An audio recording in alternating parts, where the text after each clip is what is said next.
नाज़रीन अस्सलाम वालेकुम।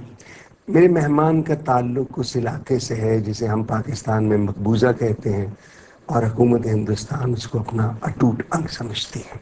वो यहाँ एक कश्मीर कॉन्फ्रेंस अटेंड करने आई हुई हैं। आप प्रेसिडेंट हैं जम्मू और कश्मीर पीपल्स डेमोक्रेटिक पार्टी की, लोकसभा की मेंबर हैं, वकील हैं, मोहतरमा महबूबा मुफ्ती। बड़ी मेहरबानी, आप तशरीफ लिए। आपकी पहला दौरा है पाकिस्तान? जी हाँ, मेरा पहला दौरा है। देखिए, इतनी देर क्यों लगी आपको यहाँ आते हुए?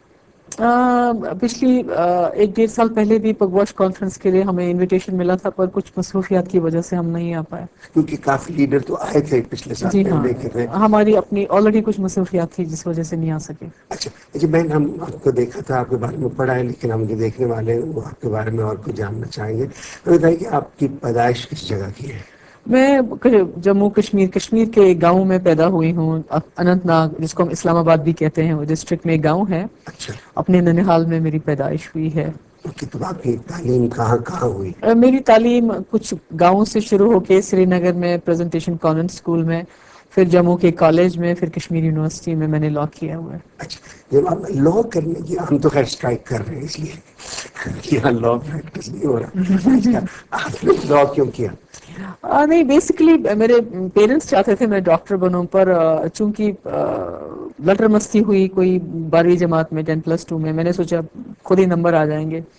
अच्छी तरह पढ़ाई नहीं की, नंबर अच्छे नहीं हुए तो मेडिकल सीट नहीं मिली, तो फिर वैसे ही सोचा क्या करें, तो लॉ किया। अच्छा ठीक है, ओके। बट उसके बाद आपने लॉ प्रैक्टिस की कि नहीं? नहीं, बिल्कुल लॉ प्रैक्टिस अच्छा, नहीं। क्यों, कैसे हुआ कि आपके वालिद तो सियासत में बहुत देर थे, आप कैसे आए सियासत? What is the reason? नहीं, बेसिकली 96 में जब फिर दोबारा जम्मू कश्मीर में इलेक्शन हुई जो बड़ी देर के बाद। बहुत देर के बाद इलेक्शन का सिलसिला चला, तो उस वक्त वहाँ जो हमारी बीजबिहाड़ा, जो हमारी होम टाउन कॉन्स्टिट्यूंसी है, हालात तो बहुत खराब थे।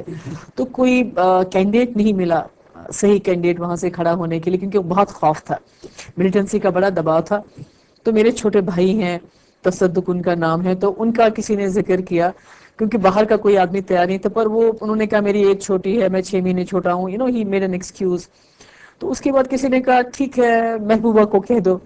तो डैडी ने मुझे बोला, तो मैंने कहा मैंने तो कुछ भी, मुझे डॉक्टर बनाना चाहते थे, मैं नहीं बनी, मैंने लटर मस्ती की, अगर अब इस चीज से मेरे वालिद को खुशी मिलती है तो ठीक है, ऐसे okay. That's how you stepped in Yeah, that's right. by default as the first. Yeah, that's right. चलो, I understand जब 1996 में इलेक्शन हुई स्टेट की, तो उस वक्त अब्दुल्ला साहब की हुकूमत थी, जी, आप ऑपोजिशन में थे। मैं कांग्रेस पार्टी के से मैंने इलेक्शन लड़ा, और मैं खालिस एक सीट जो सिर्फ मौलवी इफ्तिखार अंसारी, जो हमारे वहाँ शिया लीडर भी हैं, उनके अलावा एक ही सीट जो कांग्रेस की वैली से आई, वो मेरी सीट थी। अच्छा, आपकी ना ऑपोजिशन में जब इंडक्शन होती है तो हमारे यहाँ तो ख्वाहिश होती है कि हुकूमत बनाई जाए, क्योंकि मजे तो हुकूमत में होते हैं। बट आपका एक्सपीरियंस ऑपोजिशन में कैसा था? देखिए, मेरा बहुत ही, जो मैंने सोचा था उसके मुख्तलिफ एक्सपीरियंस हुआ, क्योंकि मैंने देखा था लोगों को एमएलए बनते हुए, मैंने देखा था एमएलए बनो, अच्छा खासा आपकी जिंदगी गुजर जाती है, पर जिन हालात में मैंने इलेक्शन लड़ा, वो ये था कि कैंडिडेट नहीं मिल रहा था, सब घबरा रहे थे, तो मुझे डाल दिया गया, और मैं खुद भी तैयार थी। उसके बाद जो हालात थे जम्मू कश्मीर के, वो आराम करने वाले नहीं थे। उस वक्त एमएलए का रोल था चौकीदारी करना, और मैं वही चौकीदारी कर रही थी, अपनी कॉन्स्टिट्यूंसी में जाके गांव गांव घूमना, वैसे ही खामा में घूमना, क्योंकि लोग उस वक्त सड़क, पानी, बिजली का तकाजा नहीं करते थे, किसी और चीज का तकाजा नहीं करते थे, सिर्फ ये पकड़ दकड़ मारदार चालू होती थी, किसी को छुड़ाना, किसी को लेके आना, और थोड़ा सा देखना, मेरे जाने की वजह से जो सिक्योरिटी फोर्सेस थे या दूसरी जो लोग वहाँ काम करते थे, उन पे दबाव होता था कि ये आ रही है, इलाके में प्रेजेंट है, वगैरह वगैरह, तो यही काम था तब। लेकिन अदर देन दैट, आपको सियासत में लुत्फ क्या आता है? What is it about politics आप समझते हैं ये काम अच्छा है, मजेदार काम है? नहीं, मुझे लगता है इसमें जो लोगों के साथ आपका जो एक कम्युनिकेशन हो जाता है, जो लोगों के साथ आपका मेल मिलाप होता है, और जो अगर आप लोगों की जो जिंदगी में है, अगर थोड़ी सी उसमें तफावत ला सके, अगर थोड़ा सा उनको आराम मिल सके, जो मेरे ख्याल में इस अरसे में थोड़ा सा हमने एक काम किया, उनकी मुश्किलें किसी हद तक हल कर सके, वो जो सेटिस्फेक्शन होती है, that keeps you going. Otherwise sometimes you get so fed up, you just want to say okay that's enough. But जब आपको लोगों के चेहरे पे, किसी के चेहरे पे आपके छोटे से काम से एक मुस्कुराहट आती है, तो आपको लगता है मैंने बहुत बड़ा काम कर दिया। ये जो सेशंस होते हैं जो आप दिल्ली में अटेंड करते हैं, let me ask you another question. आप कांग्रेस के साथ थी, बट एक 99 में आपके वालिद साहब ने कांग्रेस से अलहदगी इख्तियार की, उसकी वजह क्या थी? उसकी सबसे बड़ी वजह यही थी कि जो जम्मू कश्मीर के हालात थे, हम देख रहे थे कि जम्मू कश्मीर के लोग जो हैं कई बंदूकों के बीच में फंसे हुए हैं, जैसे आप यहाँ देख रहे हैं, तजुर्बा कर रहे हैं। एक तरफ से मिलिटेंट की बंदूक है, दूसरी तरफ से आर्मी की, तीसरी तरफ से पुलिस की, और कोई आवाज नहीं है लोगों की। दहशत है, खौफ है, और अगर कोई बात करता है तो वो बात कह नहीं पाता है। तो कांग्रेस एक बहुत बड़ी नेशनल पार्टी है, मैं उसमें सीएलपी लीडर थी उस वक्त।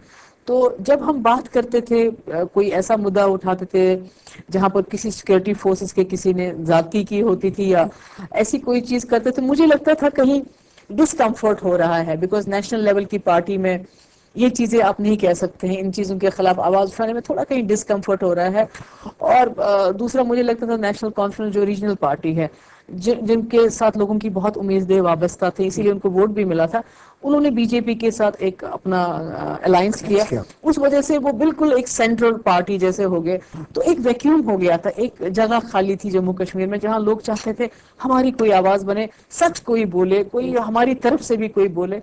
तो इसलिए कांग्रेस बहुत बड़ी जमात है, बहुत कंफर्टेबली प्लेस थी। मैं सीएलपी लीडर थी, मेरे वालिद मेंबर पार्लियामेंट थे, पर हमने सोचा अगर जम्मू कश्मीर के लोगों को इस मुश्किल में थोड़ी सी आसानी दिलानी है, कुछ रोल करना है हमने वाकई, तो एक नई जमात होनी चाहिए जो मुतबादिल बने नेशनल कॉन्फ्रेंस का और लोगों की आवाज को जो है खुल के बात कर सके। लेकिन आप इलेक्ट हुई थी कांग्रेस की टिकट में, तो जब आपने अलहदा जमात बुलाई तो आपने इस्तीफा मैंने बिल्कुल इस्तीफा दे दिया। अच्छा, आपने इलेक्ट हुई? नहीं, मैंने सबसे पहले काम तो मैंने वही किया, मैंने इस्तीफा दे दिया। और फिर आपने बाई इलेक्शन लड़ी और उसी सीट पे बाई इलेक्शन मैंने नहीं लड़ी, हमने अपने एक जो हमारे एक सीनियर वर्कर थे उनको इलेक्शन लड़ाया। अच्छा, ओके, वो जीत गए। उसके बाद आप ऑपोजिशन में रही, फिर नेक्स्ट इलेक्शन वहां हुई 2002 में। जी करेक्ट जी। अच्छा, उसमें जब 2002 की मैं जब आपका पढ़ रहा था, इंटरनेट बड़ी अच्छी चीज है आप करें तो उस दफा आपकी फिर कोalition बन रही थी कांग्रेस के साथ, लेकिन बड़ी चक्कलिश थी over who should be the chief minister.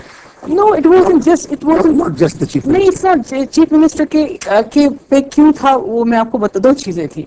एक ये था हमारा जो एजेंडा था वो एक नेशनल पार्टी से डिफरेंट था। नेशनल पार्टी की अपनी प्रायोरिटीज होती है, हमारी अपनी तरजीह थी। हमारी तरजीह थी कि जम्मू कश्मीर के लोगों को किसी वजह से किसी तरह से इन मुश्किलात से आराम दिलाएं। हमारी एक हीलिंग टच पॉलिसी का कॉन्सेप्ट था कि जो ड्रैकोनियन लॉज है उनको खत्म करना है, जो सिक्योरिटी फोर्सेस है उनको डिसिप्लिन करना है, उनको जवाबदेह बनाना है, ट्रांसपेरेंसी लानी है, और जो जेलों में जिनके खिलाफ ज्यादा कोई सीरियस चार्जेस नहीं उनको रिहा करना है, जिसमें हमने पॉलिटिकल लीडर्स जैसे गिलानी साहब, यासीन मलिक साहब को रिहा करना है, और भी जो चीजें हैं जिसे फ्रिस्किंग है, पकड़ दकड़ है, मारदाड़ है, बाकी चीजें। और हमारा ये भी एजेंडा था कि जम्मू कश्मीर का एक मसला है, इसको हल करना है, पाकिस्तान के साथ बात करनी है। तो पहला हमारा ये था कि ये सारी चीजें हमारी जो कॉमन मिनिमम प्रोग्राम बनेगा उसमें इसको एकोमोडेट करना। दूसरा, हम क्यों इंसिस्ट कर रहे थे कि हमारा चीफ मिनिस्टर होना चाहिए, क्योंकि ये जो एजेंडा है ये कोई दूसरा चीफ मिनिस्टर इंप्लीमेंट नहीं कर सकता। वही का आदमी होगा तो करेगा, वही का आदमी और जो समझता है कि मैंने क्या कहा है, मैंने क्या लिखा है। अदरवाइज अगर ऐसा नहीं होता तो ये लिखत ही रह जाता, इसमें कोई जो है इम्प्लीमेंटेशन करना बहुत मुश्किल था। क्योंकि मुझे याद है जब हमने ये सारे मेजर्स लिए और बदकिस्मती से रघुनाथ मंदिर जम्मू में हमला हो गया, जो ये हमला हो गया पूरे मुल्क में हमारी पॉलिसी के खिलाफ एक अंडर करेंसी हो गई, और लोग कहने लगे, हमारे अपने जो अपोनेंट जो जम्मू कश्मीर के रहने वाले हैं, हमारे मेन अपोजिशन पार्टी, उनकी लीडरशिप कहने लगी भागते हुए कि देखो जी, मुफ्ती साहब ने जो ये हीलिंग टच पॉलिसी लगाई, ये जो टास्क फोर्स को बंद कर दिया, कोटा खत्म किया और आर्मी वालों को डीमोरलाइज किया, मिलिटेंटों का मॉरल बहुत हाई हो गया और रघुनाथ मंदिर पे हमला हो गया, जिसकी वजह से मेरे वालिद के ऊपर बहुत प्रेशर आ गया कि आपने गिलानी साहब को क्यों रिहा किया, ये क्यों किया। पर ही स्टूड हिज ग्राउंड। उन्होंने कहा कि मुझे मालूम है मैं क्या कर रहा हूँ, जम्मू कश्मीर के लोग बंदूक से आप उनको कायल नहीं कर सकते, दबा नहीं सकते, हमने उनके दिल जीतने हैं, और हीलिंग टच पॉलिसी के अलावा कोई चारा नहीं है। But ultimately he did become the chief minister. मुझे बताइए, मुझे हम बाज़ दफ़ा हम कहते हैं कि जो हम टेलीविजन देखते हैं, जो हुकूमत हमारी दिखाती है, जो भी हुकूमत हम कहते हैं प्रोपेगेंडा, और नाम एक कहानी, एक साइड की कहानी सुना रहे हैं। बट आप बताइए वहाँ हालात कितने मुश्किल रहे कश्मीरियों के लिए? देखिए, हालात तो बहुत मुश्किल रहे हैं, मगर जैसे हर जगह जहाँ भी आप आर्मी को सिविलियन एरियाज में डालते हैं और कहते हैं कि जो जंग आइडियोलॉजी की होती है उसको आप लड़े हमारे बजाय बंदूक से, क्योंकि वहां से भी बंदूक होती है, तो जाहिर सी बात है वहाँ अट्रॉसिटीज होती हैं, ह्यूमन राइट्स वायलेशन होते हैं, जैसे आपके ट्राइबल एरिया से शिकायतें आती हैं, यहाँ ये हो रहा है, एग्जैक्टली यू नो, जब आर्मी अपने Whenever a gun is used, it's going to lead to and when consequences. army have to fight their own people, ठीक। you are killing them, you are getting killed. So उसमें बहुत तकलीफ थी, बहुत मुश्किलात थे, कानून भी जो पोटो अभी पोटा नहीं बना, तो पुरानी जो हमारी सरकार थी उन्होंने उसको नाफिज किया, क्योंकि उस वक्त जो एनडीए की सरकार थी, हालांकि Vajpayee ji is the person जिन्होंने नवाज शरीफ के वक्त में दोनों ने मिलकर एक रिकंसिलिएशन का प्रोसेस लगाया, रेजोल्यूशन गए थे, ठीक है, एग्जैक्टली। मगर बेसिकली जो उस वक्त जो पॉलिसी थी एनडीए सरकार की थी, वो हॉट परस्यूट भी थी, ठीक है। मानने में तो ये डर था कि आ जाएंगे, they'll get over it. Exactly, और वही पॉलिसी जो है नेशनल कॉन्फ्रेंस जो उनकी अलायंस है उन्होंने बिल्कुल अडॉप्ट की, पोटा जैसा कानून, टास्क फोर्स को ज्यादा वो करना, ताकत देना, और मारदार पकड़ दकड़, मतलब सख्ती जो थी, जो उनसे एक्सपेक्टेशन थी लोगों की, जो वोट डालने के बाद एक जमहूरी निजाम से होती, वैसा नहीं, बिल्कुल उसका उलट हुआ। तो उस वजह से वो जो है उसके बाद जब 2002 के इलेक्शन हुए तो उसमें हमने देखा था लोगों को क्या तकलीफें हैं, इसलिए 2002 के बाद जो हमने पॉलिसी इंप्लीमेंट की उससे लोगों को आराम हुआ। मेरा ये कतई मतलब नहीं है कि ह्यूमन राइट्स वायलेशन रातों रात खत्म हो गए या सब कुछ ठीक ठाक हो गया, मगर जमीन आसमान का फर्क। अच्छा, फर्क है जमीन आसमान। वो जो थी दैट मोलेस्टेशन ऑफ फीमेल्स, उसकी भी इंक्वायरीज हुई कि जो सफाई करते थे कि दे ऑल बीन वॉश्ड? नहीं, ऐसी बात नहीं है कि मैं ये कहना चाहती हूँ, जहाँ पर भी आर्मी के खिलाफ ये इस किस्म की शिकायतें होती हैं, एक्शन होता है, बेशक हम लोग एक्शन नहीं ले सकते हैं, मगर उनके अपने हायर अप्स एक्शन लेते हैं, मगर एक चीज है वो उसका प्रोपेगेंडा नहीं करते हैं, बिकॉज ये एज यू नो ये पूरी दुनिया में है कि आर्मी की वही डिमोरलाइज हो जाएगी आर्मी, पर ऐसा नहीं, एक्शन होता है। मुझे आप बताइए, एक तरफ मैं देखता हूँ कि एक मिलिटेंसी है, जैसे हमारे भी नॉर्थ पाकिस्तान में, दूसरी तरफ कहते हैं नहीं नहीं सुलह होनी चाहिए। आपकी नजर में क्या ये वक्त है when all violence should come to an end and give this concept a chance कि दोनों साथ साथ चलें? देखिए, मेरा जहां तक मैंने देखा है, वायलेंस की लेवल बहुत हद तक कम हो गई है जम्मू कश्मीर में। इन्फिल्ट्रेशन की लेवल भी बहुत, शायद कुछ लोग ये कहने से अच्छा ना लगे, पर है कि इन्फिल्ट्रेशन भी बहुत कम हो गई है। मिलिटेंट्स की तादाद बहुत कम हो गई है। एक वक्त था मिलिटेंट्स की तादाद हजारों में थी, आज मे बी सैकड़ों में, 500 600, और मगर फौज की तादाद जो है वो अभी उस हिसाब से कम नहीं हो रही जिस हिसाब से होनी चाहिए, यानी इसमें एक इम्बैलेंस है। उस वजह से कोई तकलीफें हैं लोगों को, जो हम तभी हमारी पार्टी का एजेंडा है कि फौज की तादाद कम होनी चाहिए, सिविलियन एरिया से फौज निकलनी चाहिए, बैरक्स में जानी चाहिए, और अब सिविलियन एडमिनिस्ट्रेशन, सिविलियन इंस्टीट्यूशन है उनको स्ट्रेंथन करना चाहिए। तो जब वो भी होगा मुझे लगता है और ज्यादा जो है बेहतरी आ सकती है। एक थिनिंग आउट तो हुई थी 10,000 about 3 years ago, or when was it, 2004, और मुझसे आपने बयान दिया था कि this कुछ भी है, at least this creates confidence among से। ये थिनिंग आउट प्रोसेस नहीं मजीद बढ़ा आगे? To be very frank about it, मेरे ख्याल में जब मुफ्ती साहब एज चीफ मिनिस्टर थे, तो जब मैंने कहा हम क्यों चाहते थे हम लीड करने चाहिए, वो कुछ मेजर्स ऐसे ले सकते थे, ही वाज अ बफर। वो शॉक्स ले सकते थे, रघुनाथ मंदिर पे हमला हो गया, he could stand, no this is right, जो मेरा फैसला है वो सही है।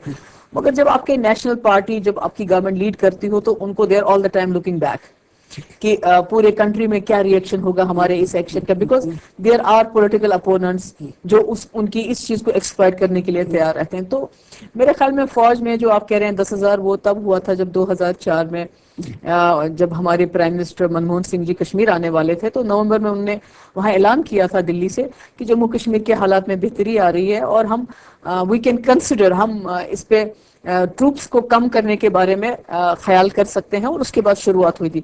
पर उसके बाद उसको उस शिद्दत से आगे नहीं ले जाया गया जिस तरह से ले जाया जा सकता था। 10,000, then more 10,000, then more 10,000, visible thinning out नजर आती है। और यही वजह है कि उसके बाद हमने इसको एजेंडा बना के दिल्ली के साथ हमने लिया, और हमने ये भी कहा कि भाई हम सरकार में नहीं रहेंगे अगर आप इसके ऊपर काम नहीं करेंगे, क्योंकि आप लोगों के साथ ज्यादती हो रही है इतनी फौज रख के।